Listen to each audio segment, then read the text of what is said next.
আগামীকাল রামনবমী, সেই উপলক্ষে গোটা ভারতবর্ষ জুড়েই রামনবমীর শোভাযাত্রা বেরোবে। আমাদের ইসলামপুরেও আগামীকাল বেরোবে। চলুন তাহলে একটু ইসলামপুরের বিভিন্ন রাস্তা ঘুরে দেখি যে ইসলামপুরকে কীভাবে আগামীকালের রামনবমীর শোভাযাত্রা উপলক্ষে সাজিয়ে তোলা হয়েছে।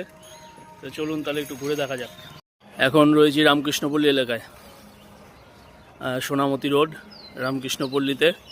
কত সুন্দরভাবে সেজে উঠেছে আগামীকালের শোভাযাত্রা উপলক্ষে। এখন রয়েছি জীবন মোড়ে। এই জীবন মোড়কে খুব সুন্দরভাবে সাজিয়ে তোলা হয়েছে আগামীকাল রামনবমী উপলক্ষেই প্রস্তুতি হিসাবে জীবন মোড়কেও খুব সুন্দরভাবে সাজিয়ে তোলা হয়েছে। এখন রয়েছি চোপড়াজার জীবন মোড় ব্রিজে, সোনামতি রোডের এই ব্রিজে, যে ব্রিজটি সোনামতি বর্ডার চলে যায়। দেখুন কত সুন্দরভাবে সাজিয়ে তোলা হয়েছে ব্রিজটিকে। আগামীকাল রামনবমীর শোভাযাত্রা, সেই উপলক্ষেই কিন্তু এই সাজিয়ে তোলা হয়েছে। কত সুন্দরভাবে সাজিয়ে তোলা হয়েছে ব্রিজটিকে দেখুন। এখন রয়েছি ব্লক পাড়ায়। এই যেই পুকুরে আমাদের ছট পূজা হয়ে থাকে, সেই ব্লক পাড়ার রাস্তায় সুপার স্পেশালিটি হসপিটালের পিছনে এই রাস্তাটিকেও কিন্তু খুব সুন্দরভাবে সাজিয়ে তোলা হয়েছে আগামীকালের প্রস্তুতি হিসাবে।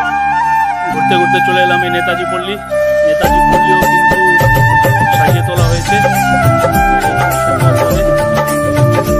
নেতাজি পল্লীর চিত্র খুব সুন্দরভাবে সাজিয়ে তোলা হয়েছে।